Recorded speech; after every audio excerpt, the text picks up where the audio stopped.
Thank you so much for being here. Friends, relatives, teachers, children, community leaders, thank you so much. Thank you so much for being here. My name is Ken Wald. I'm the principal of the great McDowell Montessori School. Woo! 35 years that we have been here since 1976.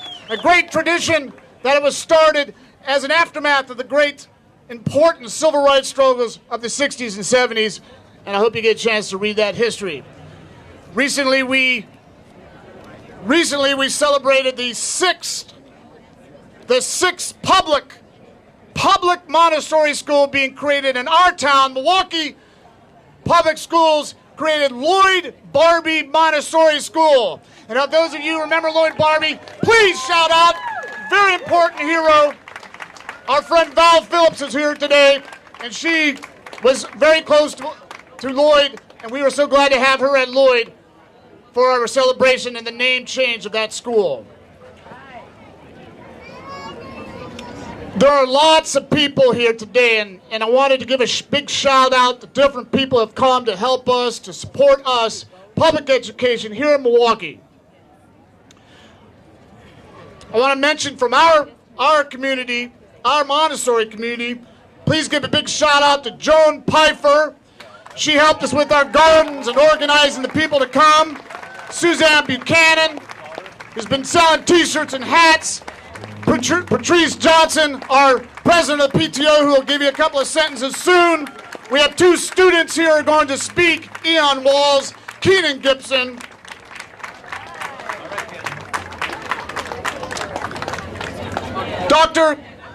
Superintendent Dr. Thornton here is here to speak. Angie McManum, excuse me, Irish name. She's a representative of the organization I Love My Public Schools. Dave Weingrod and Marty Horning have been here organizing this week. Bob Peterson from the MTA, big shout out to the MTA. Molly Barrett of Recreation. Denise Calloway of Communications is helping us out. We've got the MICA representatives. Reverend Briscoe is here. Montessorians also have a parent-teacher group called Montessori Schools Support Public Education. School board member Michael Bonds is here. Christine Newman Ortiz is here. She's right to my right, and she will be helping us with our Spanish speakers. Supervisor Bill Bidley is here. Megan Holman from the school board. So once again, thank you so much. And now I'm going to turn this over to our MC, Mr. Larry Miller. My name is Larry Miller, and I'm here today because I believe in our children and I believe in public education. Today you're going to see examples of the beauty of educating all our children and the successes of MPS. Many of you are here today as graduates of MPS. But we cannot just celebrate our children today. Our children's future in education is under attack. And we must be examples for them, encourage them, and most of all, defend them in the face of injustice. So welcome today. We have a beautiful day. I think the rabbis, the pastors, and the priest of Micah put in a good word, and this is the results of what we're trying to do.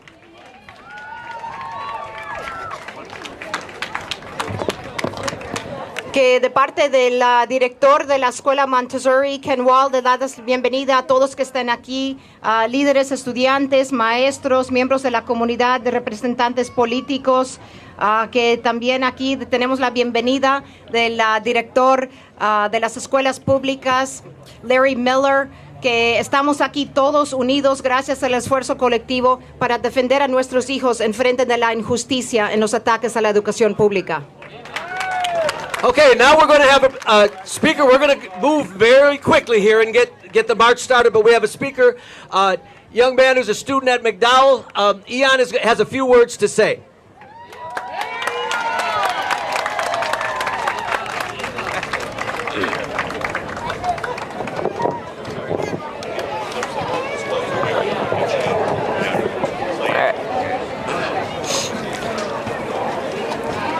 When I first got the call from one of my former teachers that I should speak here, I was excited beyond belief.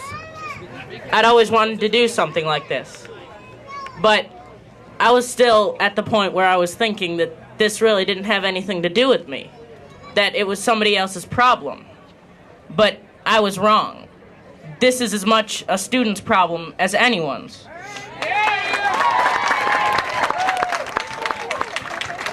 We can't afford not to care, because as it stands, there's a civil right at stake. The right to a public education. And it is a right. But many people believe that it is a privilege, that only the privileged should have access to good education, that it isn't considered important enough for everyone. But is it important enough for our schools to have what they need to give everyone the education they deserve?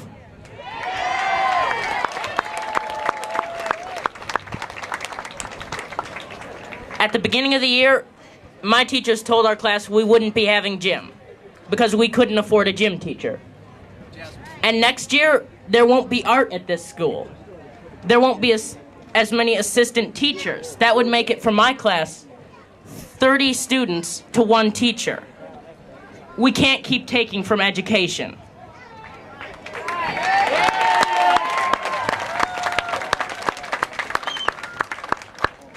When we have nothing at all, we have what we know, what we've learned.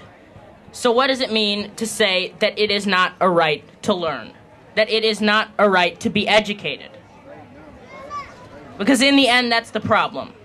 Too many people are willing to say this. Too many people are willing to say it's a privilege.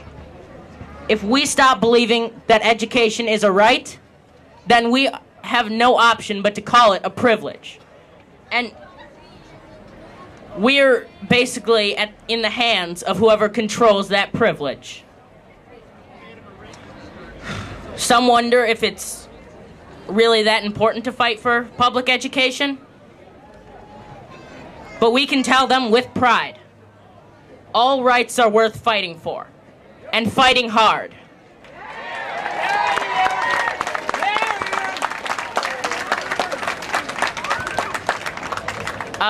There's a story that I like, and I'm sure a lot of you have heard it before. An old man is walking across the beach, and he sees a boy he's throwing starfish into the sea. And the old man stops him and says, "Why are you doing something? It's such a waste of time." And the boy says, "If I don't throw them into the sea, then they'll all die." The old man says, "Well, you can't make a difference. There's so many miles and miles of starfish." And the boy says, he picks up one, he throws it into the sea, and he says, "I made a difference to that one."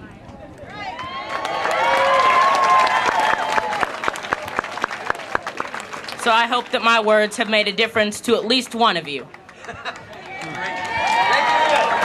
Thank you. Thank you. Thank you, Ian. Cuando mi maestra me preguntó si podía hablar aquí, me dio mucho gusto, pero al principio yo pensé que era el problema de otros, pero yo fui equivocado. No podemos pensar así, tenemos que querer. Esto afecta también a los estudiantes. El derecho a la educación es un derecho, no es un privilegio. Y al principio del año mi maestra me dijo que no vamos a tener gimnasio y arte, que el número de estudiantes a un maestro va a aumentar a un maestro a 30 estudiantes. No podemos seguir así, cortando fondos de las escuelas públicas. Tenemos que luchar y tenemos que luchar fuertes. Y no podemos dejar la idea de que educación pública es un derecho, no un privilegio. Now, Patrice, the president of the PTO here at McDowell, would like to say a few words. Hello, everyone. All I would like to say is, following behind Ian, there's not much else to say. We've heard from our children. This is what we're here for, our future and our education. We all had the chance and the right and our privileges to get our education, and we must fight to get our children educated now, for the present, for the future. Where will our world be and our nation be without education? Como madre de una que tiene hijos en las escuelas públicas y una asociación de padres, tenemos que seguir luchando para nuestro futuro, el futuro y el derecho de nuestros hijos a tener una educación. Now I would like to present Annie, who's the school board representative from this district and a close ally, friend. I'm glad to have her here today. Annie Woodward. Good morning to you, all of you, my sisters and brothers. Okay. Good morning to all of you, my sisters and brothers. I welcome you to the District 4 in our neighborhood. Okay, great. Okay. Is that too short? Okay, great. Okay, great. Okay, is that it? Okay. Okay. Good morning, my sisters and brothers. I welcome you to District 4 and my neighborhood. Thanks to I Love My Public Schools, Voices de la Frontera, Michael, Council for Spanish Speaking, Milwaukee County City Council, PTA, PTSA Inc., and all other organizations and public officials not listed that sponsor this Civil Rights March and rally to support public education. They should not be denied an opportunity to have programs such as art, physical education, music, librarians, preschool transportation, nurses, and continuance of the SAGE program. All resident students of Wisconsin deserve an education at our public universities and technical colleges. I am a product of the Civil Rights Movement. I marched in the bus boycotts of Alabama, and I marched for open houses here in Milwaukee. And I know what it means to fight until victory is won. Scott Walker's proposed budget will deprive our poorest students of all programs, stated and more. This is not a democracy. This is a dictatorship and a violation of our children's civil rights. We must continue to fight this injustice until we are victorious. We must continue to stand together and show our governor what democracy looks like. What does democracy look like?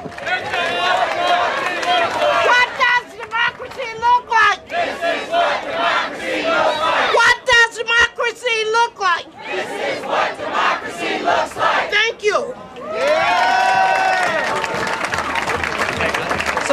Voy a hacer un resumen muy breve de todos para no agarrar más tiempo. Annie Woodward de las escuelas públicas de aquí en Milwaukee nos da la bienvenida a todos aquí a su distrito y quiere decir que no debiéramos de tolerar cortes a programas esenciales para nuestros hijos como gimnasio, música, bibliotecas, programas de SAGE y mucho más.